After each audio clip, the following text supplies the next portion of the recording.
How good is the food in Malaysia? Welcome to day 1 of my week-long vacation in Malaysia. Last night we checked into EQ Hotel in Kuala Lumpur and we had a really nice room. So I woke up to this lovely view in the morning, headed down for our complimentary breakfast and checked out the buffet. There were a reasonable amount of options, everything from Chinese food to Western to curries, it was all there. I got myself a cup of black coffee to start with and then got through a couple of rounds of breakfast. Honestly, I'm not the biggest fan of buffets in general, but this one was pretty alright. I found some stuff I enjoyed and found some that I didn't.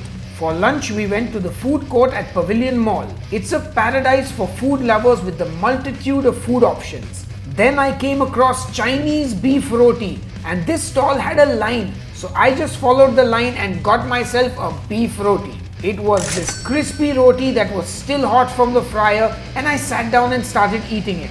This was extremely satisfying. It mainly had the flavor of beef and onions encased in that crispy roti. No heavy spices, just simple ingredients and flavors, but such an amazing snack. 9 out of 10 for me. Dipti got herself some chili pan mee, which is a Malaysian noodle dish with some minced pork, fried anchovies, poached egg and chili paste. Dipti really enjoyed it and rated it 7.5 out of 10.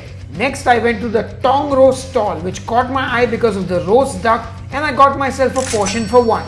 Duck is my favorite meat and this was the typical roast duck flavor. Now this was cut with the bone on, so it was quite painful to eat. The duck meat itself was also not the best I've had. I mean, it's still duck at the end of the day, so I enjoyed it, but 6 out of 10 if I'm being honest. Dipti got herself some chendol for dessert, which she enjoyed and rated 7 out of 10. For my dessert, I surveyed the many pastry options and decided to stop at Lavender Bakery and get a slice of their pandan roll cake. It was like eating a creamy pandan cloud. 9 out of 10 for me. For dinner, we hit up Jalan Alor, which is famous for all the street food stalls, and what can I say? It was packed and chaotic, just like any touristy area would be. Walked down the entire street once and stopped to get a beverage from this random cart, and I decided to get the dragon fruit lemonade, which I wasn't totally sure about, but in that weather the drink absolutely slapped. Then we sat down at Wong Awa, which is famous for their roasted chicken wings, which we ordered, and Dipti also got a beer for herself. The wings themselves were nice, they were smoky and the meat was still juicy, but there was nothing special about them.